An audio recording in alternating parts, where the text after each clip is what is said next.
Já é muito comum, por exemplo, nas redes sociais, depoimento de pessoas que sentem muito prazer na prática da atividade física. E elas chegaram a um nível de treinamento em que o corpo responde bem a tudo. O que os estudiosos tentam reverter é o dano para a saúde de quem pratica atividade física profissionalmente em excesso e que em alguns momentos pode trazer danos ao corpo. Quase sempre atividade física é sinônimo de bem-estar. Te dá condicionamento físico, preparo físico. É muito bom no teu dia a dia, tu sente uma melhora da qualidade de vida, sente mais disposições para fazer as tuas coisas, trabalhar, estudar. Mas, dependendo da intensidade, o exercício pode deixar consequências dolorosas. Aline foi uma judoca destacada. Em 2006, integrou a seleção brasileira. Abandonou o esporte pouco tempo depois, ainda muito jovem, aos 27 anos, porque o corpo não aguentou a sequência de lesões e 6 cirurgias. Tive fraturas espontâneas, inclusive, por estresse, de tíbia, tive luxações de ombro, que são as mais comuns, de falanges, nos dedos das mãos, principalmente, e tive algumas que resultaram em cirurgias, ao total 6 cirurgias. A ex-judoca revela que convivia com dores intensas. Hoje, quase 10 anos depois, ainda sente as consequências. Saudável não é, mas é possível que se evite muita coisa, principalmente se o atleta tiver uma coisa que é fundamental para ele, que é um suporte para que ele realmente possa ser atleta. Poder ser atleta é poder treinar com intensidade alta, porque tem que ser, não dá para fugir disso, e ter todo um aparato que faça a prevenção de lesões, porque as lesões limitam e você não tem em algum momento que você não tem mais o que fazer, tem que obedecer a isso e descansar o corpo, e também ter um descanso adequado. A fisioterapia é um dos principais recursos utilizados atualmente para tratar lesões resultantes de atividades físicas. Diego Mota integra a equipe de fisioterapeutas da Confederação Brasileira de Badminton. Ele explica o desgaste no esporte. A gente tem que entender que é a forma do rapaz trabalhar, do atleta trabalhar. Então ele vai usar o corpo dele como uma máquina de trabalho.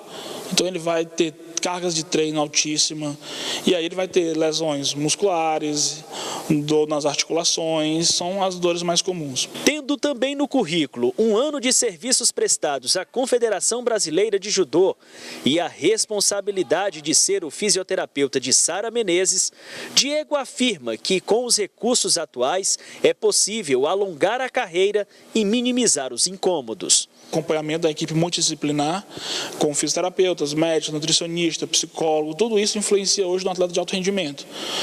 Na área da fisioterapia é um trabalho mais árduo para nós como fisioterapeutas, porque a gente tem que estar atuando junto a eles para evitar que essas lesões agravem. Então a gente tem exemplo de outros atletas que abandonaram o esporte porque às vezes não tinham um acompanhamento específico. E hoje não, o esporte de alto rendimento ele vem crescendo mais tempo, o atleta tem ficado mais tempo no alto rendimento por conta dos tratamentos fisioterapêuticos. A Aline hoje em dia não passa de uma musculação leve. Como educadora física, a ex-judoca ajuda outras pessoas a gostarem de atividade física. Vamos continuar falando sobre esse assunto. Hoje nós convidamos o médico do esporte, Júlio Sampaio. Doutor Júlio, bom dia. Bom dia. Tudo bem? Tudo ótimo. E a primeira pergunta, e eu vou complementar com uma outra pergunta minha. Essa pergunta vem pela internet, no nosso seguidor, nas redes sociais da TV Cidade Verde, alongar antes ou depois da atividade física, doutor? Porque o alongamento faz parte da atividade física, inclusive para evitar lesões, né? Exato. Essa questão do alongamento ser antes ou depois, ou se deve ou não fazer, ainda é uma questão bem controversa no meio esportivo. Tá? Tem alguns estudos que sugerem que o melhor do que o alongamento seria um aquecimento dinâmico, você se movimentar para sinalizar a parte neuromuscular antes da atividade física. Mas o alongamento, além de ser importante para prevenir lesão, ele melhora uma das aptidões físicas. Porque, no caso, a gente tem 3 principais aptidões. A gente tem a parte anaeróbica, que é a parte de academia, a parte aeróbica, corrida, bicicleta, natação, e a parte de flexibilidade. Então, o alongamento trabalharia não só a parte de prevenir lesão, mas também de melhorar a flexibilidade. Doutor, a dor. A gente falava aqui sobre, inclusive na reportagem, os atletas de alta performance, a gente costuma até dizer, tem um ditado que diz que o uniforme do atleta é a dor. O atleta do final de semana, que também sente dor, mas se não movimenta o corpo, também sente dor. Então, como encontrar essa medida?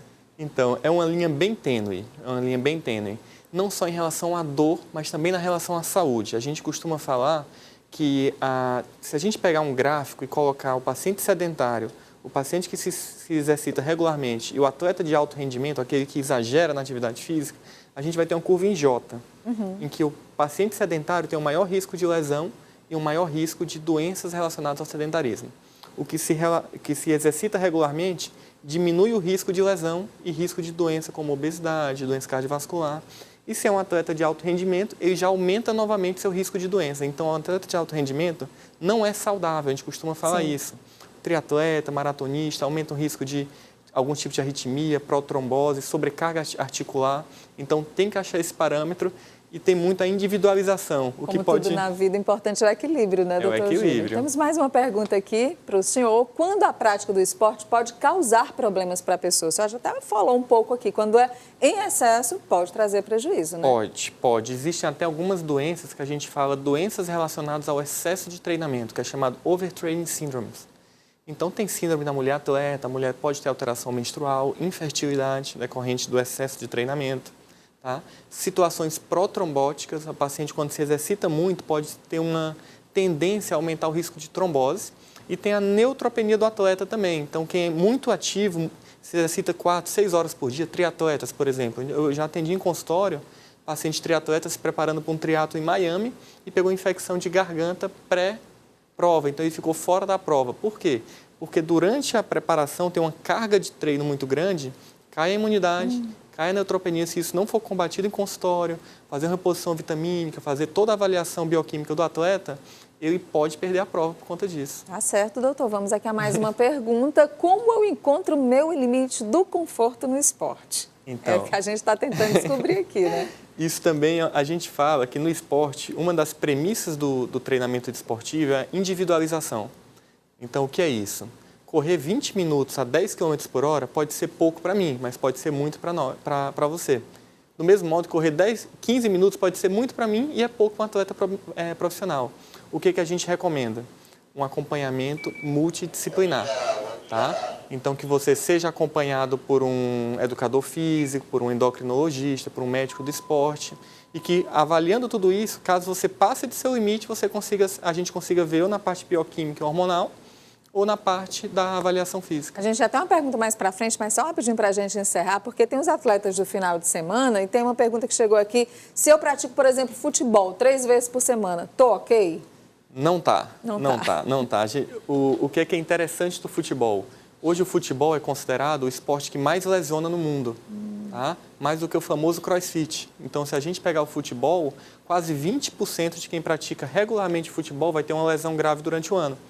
O que a gente recomenda? Praticou futebol, tem que ter fortalecimento muscular. É uma dúvida comum, a gente recebe muito paciente no Instagram, pergunta, doutor, eu estou na academia, eu estou no futebol, preciso ir para a academia, eu corro 10 km todo dia, eu preciso ir para a academia. O impacto, né, das articulações e tudo isso tem que ter esse reforço da musculatura. Bom, nós conversamos hoje aqui com o Dr. Júlio Sampaio, que é médico do esporte. Dr. Júlio, muito obrigada pela entrevista. Obrigado. Tirando as nossas dúvidas, e você pode rever a nossa entrevista daqui a pouco no nosso aplicativo CV Play no cidadeverde.com.